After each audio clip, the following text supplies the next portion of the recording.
Starting now, this is Real People. Real issues. Real news. Real people. I'm Stephanie Allensworth, and this is Real People. This is Real People.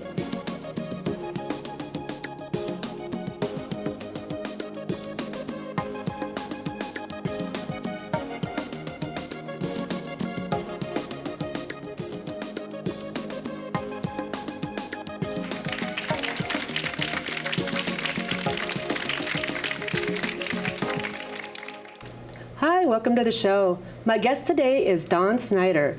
Dawn is a reader of the Akashic Records. To find out more about what that means, let's turn it over to Dawn. Hi, Stephanie. How you doing? I'm good, and thanks so much for being here. Oh, thanks for having me. Yeah. Good. So let's talk Akashic Records. What are they? So the Akashic Records are an energetic store or an energetic recording of everything that your soul has thought, spoken, experienced throughout all of its incarnations, whether it's on planet Earth or any other planet that exists. Akasha is Sanskrit for the word ether. Ether is an energy that science knows exists, but they haven't been able to identify it. So to kind of conceptualize it, if you had a carbon atom that had a nucleus the size of a Volkswagen Beetle, for instance, the entire atom would be about the size of the island of Puerto Rico, and the electrons that circle would be about the size of a pea. And the question is, what keeps that structure from collapsing? That's ether. Okay. And from what I can tell, all psychic information is contained within the ether. And Akasha, again, being Sanskrit for ether, Akashic Records is... And Sanskrit is what? Is, I believe it's Indian. The ancient language of India, Ancient language right? of India, Yeah. yes. That's correct. Yep. Yeah, and that's what all the chakras are named after, and all that's, they're all in Sanskrit too as well? Absolutely, yeah. So, so kind of going back into a little bit where the records lead us, oftentimes people will come and they'll have questions about recurring things in their lifetime. And from what I understand about soul growth, each soul will experience everything that can be experienced before it returns to source, whatever you consider source to be, God or the all, the universe, whatever that universal consciousness is that is the source. So in our lifetimes, we've all been murderers, we've all been rapists, we've all been criminals, we've all been heroes. But there's certain things that souls don't learn in a given lifetime. Right. And those lessons then will get repeated in future lifetimes. So one of the common questions that I get asked is, can you tell me some lifetimes, past lifetimes, that are relevant in this lifetime? And when I get that question, oftentimes I'll get 3, sometimes 4 lifetimes. And it'll bring up things that are relevant for that person in this lifetime. And particularly for them to know at this moment in this lifetime. So they may have been healers in the past, they may have been psychics in the past, they may have been explorers, they may have been doctors, all sorts of different things. so if somebody is like in a rut and they keep experiencing the same thing happening to them over and over again, and they want to be able to break that chain of events, I mean, that's really how your soul grows, right? Exactly. So they would come to you and say, what was it that started all this, and how do I get past it so I can move on? Absolutely. That's exactly how it works. Yeah. Narcissism is a really good, a really good example. Yeah. For whatever reason, I get a lot of people that come to me that are experiencing narcissism in this lifetime. And they're not narcissistic enough to not admit it? Well, no. They're usually people that are on more of a growth pattern, Okay, and good. they're being stymied by somebody who's narcissistic. Oh, I see. Yes. And so then the question becomes, how do I deal with that type of an issue, especially if it's a family member? Yeah. That becomes a little bit of a different situation than when it's an acquaintance, because psychology today tells us that a narcissist is not curable. So that becomes a bit of an issue kind of then. borderline psycho. Exactly. Just psycho, I It's guess. just psycho, yeah. I mean, they're completely self-absorbed. So you've got this person trying to grow, and you've got this other person trying to prohibit them from growing because they want to tap into this energy that this person who's growing has. Oh, so they're energy thieves as well. Energy Okay. vampires, we call them. Yes, exactly. Yep. So, and that's just one example. Oftentimes people will ask me geographically, where does my soul want to live? And those answers typically will be a little bit vague, but I'll get things like a large body of water or any kind of body of water, mountains or foothills of mountains. And typically when that happens, all I have to do is tell them what their soul wants, and they're like, that's exactly where I want to live.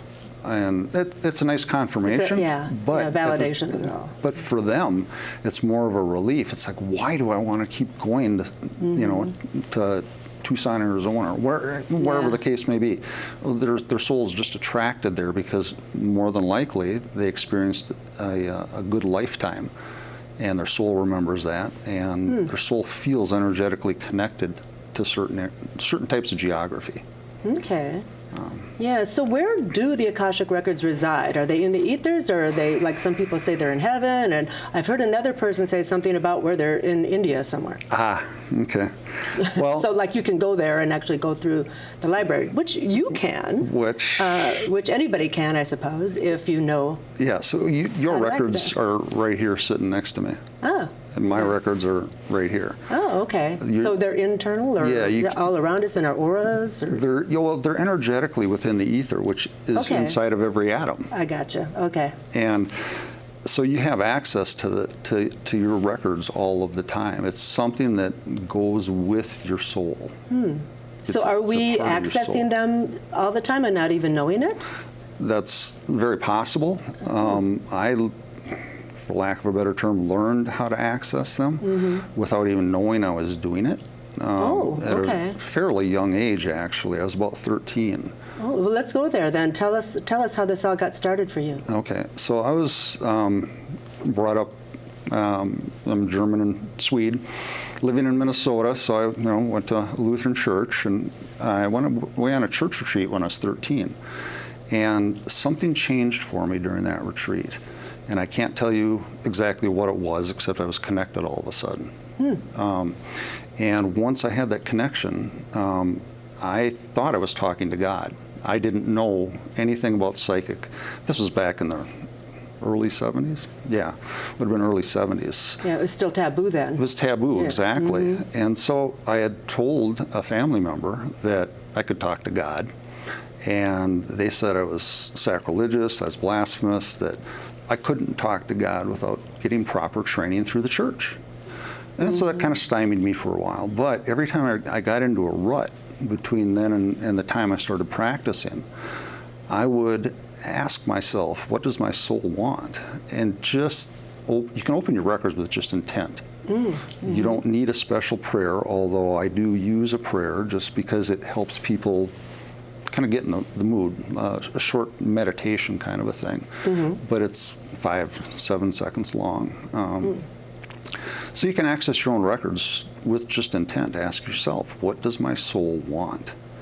And one of the things that I used to ask my soul is, am I supposed to be a minister? And it kept coming back and saying no, but I'm supposed to be involved spiritually, which I'll say you're 13 back in 1974, there's not a lot of stuff to grasp on at and that point. was equated to the church at that time. Yeah, all spirituality went through church at that time. And I've since learned spirituality, it doesn't make you special, it just makes you connected. And having a different perception of what spirituality was changed the way I looked at things significantly.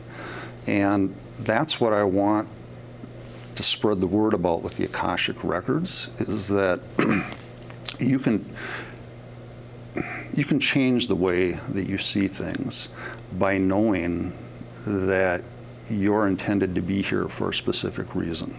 Okay. In this lifetime, you're meant to learn certain lessons, Yeah. very simply. People ask me, what life lessons have I learned? And I'll get a lot of interesting answers. Some people have learned financial or resource management lessons. Other people have learned lessons about unconditional love, both in the negative and the positive. They've been taught how to give it.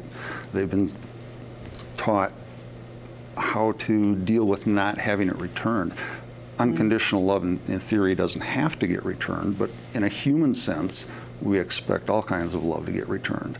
Yeah. So it becomes a... And we're taught that as well. I Absolutely, think, we are. So, and it's not a truism. It's the best case scenario. Right. And it's a societal expectation too. It's, you know, if somebody says they love you, you're supposed to say, well, I love you back. Things like that, they get interesting when we talk about soul lessons, because people literally start crying when they realize that, hey, this is what's causing issues for me. Yeah, so new souls versus old souls.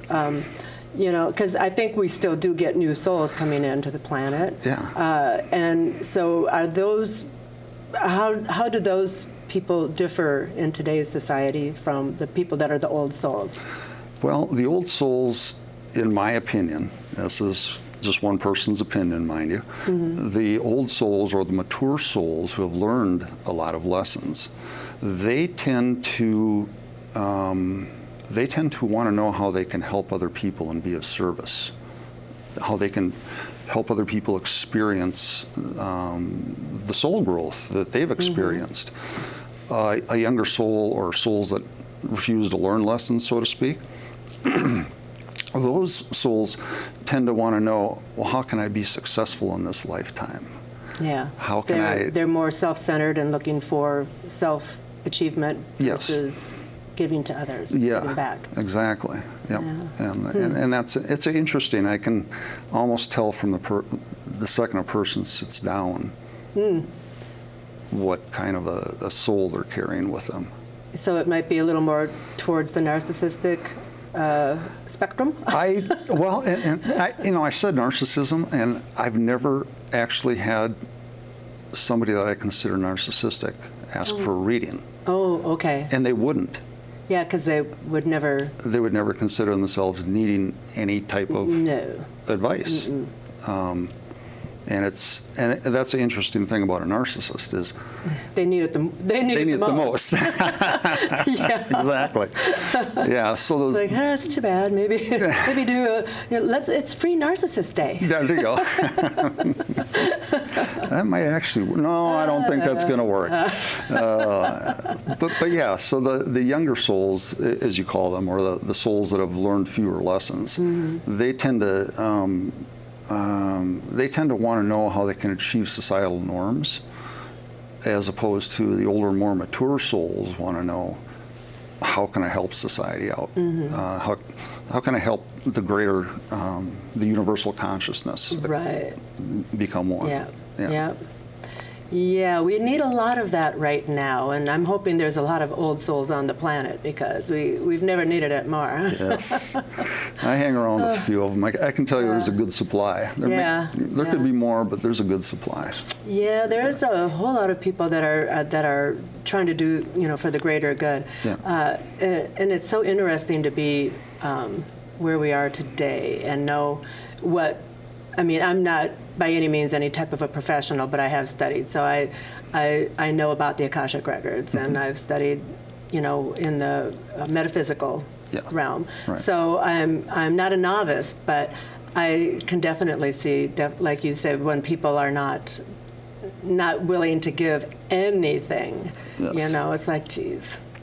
You have no idea what you're doing yet. No, and that's just it. Yeah. So let's go back a little more back into your past, because dealing with that, like I call it coming out of the psychic closet. Yeah. Right. So, and especially in the 70s, when if I read my horoscope, I was dancing with the devil, right? So, and that was a problem for me, because I liked all that stuff way back then. I was drawn to it, and I was raised Catholic, so I went through that same you know, this is, you know, it's all in the garbage, and you can't, you know, you can't read about that stuff, and you can't be a part of that, and until you get to a part where you're able to make your own decisions, you Yes. know. So what kind of hurdles did you have to? Well, this is kind of an interesting part, and I'm finding a lot of people have a similar story where they got stymied somehow. Somebody suppressed them. And as they got into their 40s more, that's when they decided that, you know what, I just don't care. Yeah. You know, it doesn't really matter to me what you say. I'm going to do what I feel my soul needs to do. So from the age of probably 14 or so, when I finally kind of let it go, I used it in kind of a hidden fashion. I do computer programming part-time still, and I did it full-time for, I don't know, 40 years. Interestingly enough, when I would run into a computer program, I would do something, an issue in a computer program that I couldn't solve. I would do something internally, a meditation of some kind, and answers would come. I would solve problems without having the education to solve the problems. And I always thought that was rather interesting. I didn't know what it was, but it became habitual. I could do it kind of on demand. Yeah, nice. Which was kind of fun. And it worked out well. And then when I hit my early 50s, there was a shift in my energy of some kind. And all I can tell you is that at that point, I became more and more open about having a gift and being willing, I'm not quite sure how to say this, wanting to share it, for that gift to blossom. Yeah. So over the last 5 or 6 years is when it's really blossomed for me. I was a closet psychic, so to speak. Yeah. And only really using it for your own, you know, when you felt the need to solve something. Yeah. Whether it was, you know, an issue in the family, or if it was a programming issue, whatever it may be. So the last 5 years have been my coming out of the closet, so to speak. And that actually was kind of painful for my kids, because I wound up going through a divorce at that time. And one of them understood, the other one didn't, because she just doesn't believe in that. And so it's not like it tore us apart, but it changed the way I went to look for support, so to speak. And I got lucky. My mother is an ordained minister, and she actually took classes from Echo Bodine back in the 80s. Oh, really? And when I brought it up to her, she's like, you got to go see Echo. Oh, right? Okay. And I'm like, Mom, I looked at her webpage. It says Orapalooza on there. I mean, really? How can you go to Orapalooza? And it kind of just, she's like, just go see Echo. And you do readings there every third Saturday, right? Yes, that's right. Every third Saturday of the month is Orapalooza. Is Orapalooza, and it's a great time. But the first time I went down to see her, I went to one of her Friday night meditations. She has those on the last Friday of every month. I've been to them. Mm-hmm. Yeah. And I went in, and I'm like, wow, there's some really good energy here. I mean, I just felt enlivened. And we got through the meditation, and it took me 45 minutes before I was comfortable to drive home. I hadn't felt that much energy before. Yeah. And I was hooked. That was it. You're in a room with all these kindred spirits, too. You know, everybody feels exactly the same way you do. Yes. And all that energy is just like you connect. Yeah. It becomes the matrix. You connect to this energy that's on the same vibe as you, the same level as you. Yeah, yeah. And it's a beautiful thing. It's really cool. And I knew I'd found that support group that I needed. And from that, it was just a matter of time before whatever modality was going to show up. Yeah. I got a lot of readings early on from other psychics. Others. Yeah. Tarot, psychic, whatever I could get my hands on. And they kept saying, you're a healer. And I'm like, I can't stand that long. I have back issues. I'm like, how am I supposed to heal people if I can't stand? And it's about 2 years ago, Lucia, my wife, she retired from the Air Force and moved back home to Minnesota to be with family. Okay. And we coincidentally crossed paths on a dating website, and I don't do dating websites. And she was actually, her subscription was running out. And so we had like 3 days overlap. And on my free one and hers running out, we got together for one date, and that's kind of it. And I think when you allow yourself to follow those synchronicities and feel where the good energy is taking you, that things happen that are supposed to happen. And that's part of your soul's growth too, is learning to recognize energy that you can trust, energy that you can, energy that you want to have be part of your family. Yeah, the synchronicities is like the numbers, right? 444, all the angel numbers, 1111. That's a big one for me. I always get 1111. I look at my clock all the time. It's 1111. Yeah. It's like, geez, you know, it only happens twice a day. I know. You know? But then you see it on license plates. You see it everywhere. I had it on a bill or a check stub. A receipt. 444. And it's like, okay, I'm supposed to be tuning in now. I'm supposed to be listening to something. Yeah. What is it, you know? Yeah. Love that synchronicity. And that's just kind of like when the door just starts to crack open a little bit. It's like when you know that things are changing for you and you're starting to grow and get more. Like I had a really strange experience that started me on the path, and that was charging batteries in my hands. So that's interesting. Yeah, that's not what we're here to talk about. So. No, it's really cool. I love it. It's great. But we can talk about that offline or something. But yeah, so healer. Yeah. So they kept telling me I was a healer, and what I did is I found somebody named Russell Four Eagles. He's got a healing center in Wisconsin, and he needed some help constructing the healing center. It wasn't quite finished. And I'm like, well, I can do that. So I've had a reading from him. yeah. Yeah. He's a pretty cool guy. Oh my gosh, yeah. Yeah. And so I went out there for one summer, and virtually every other weekend, and it's like a 3-hour drive each way. So I'd go out on either Friday or Thursday and make sure I had an extra day that I could be there to help with and get the healing center done.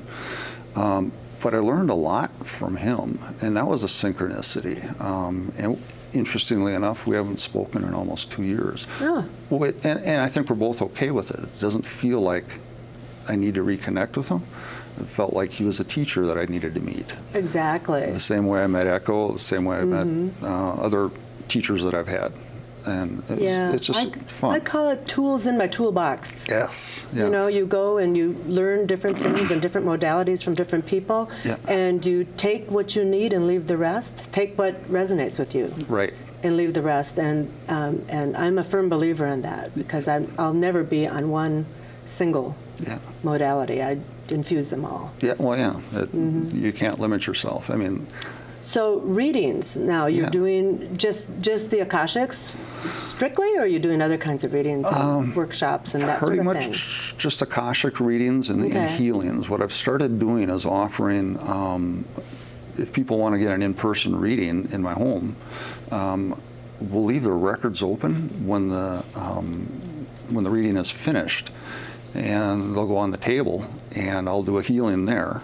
Okay. And that seems to have been maybe what they were pointing at. I mean, obviously you can heal with your voice, and I'm sure that's part of what I'm doing.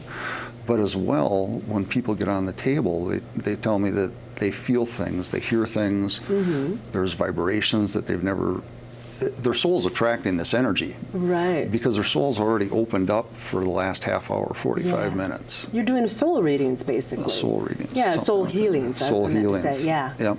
Yeah. Exactly. So, but what heals in the soul heals in the body. Yes. So, I mean, dis-ease is really just us having blocks and creating our own illnesses because we don't understand that it's not.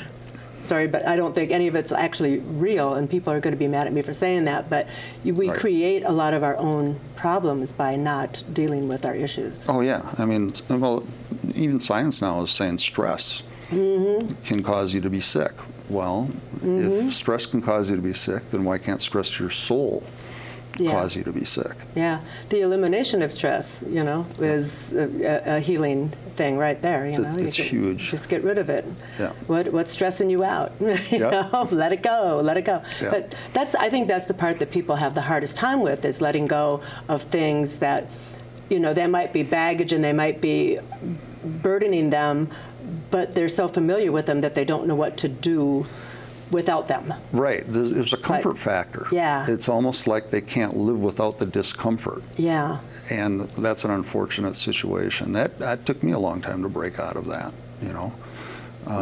But so, yeah, kind of going back to Lucia real quick. So she had a book called Edgar Cayce on the Akashic Records.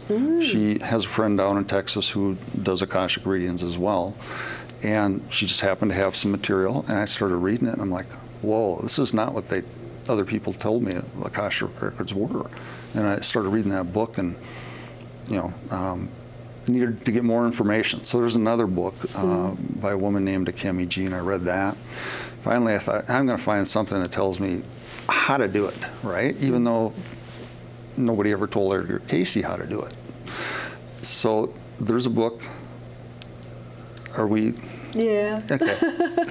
Anyway, and that's kind of how the whole thing started. Yeah. So yeah, it was just a lot of synchronicities, and when you follow Paying them, attention. Yep. Paying attention to your soul. Yep. Yeah. Very cool. My gosh. Well, I've got about 10 seconds here to wrap this up. So I just want to say thank you so much Yes, for being thank you. here. I appreciate it It's a so much. blessing. Thanks for being here. We'll see you next time. Thank you.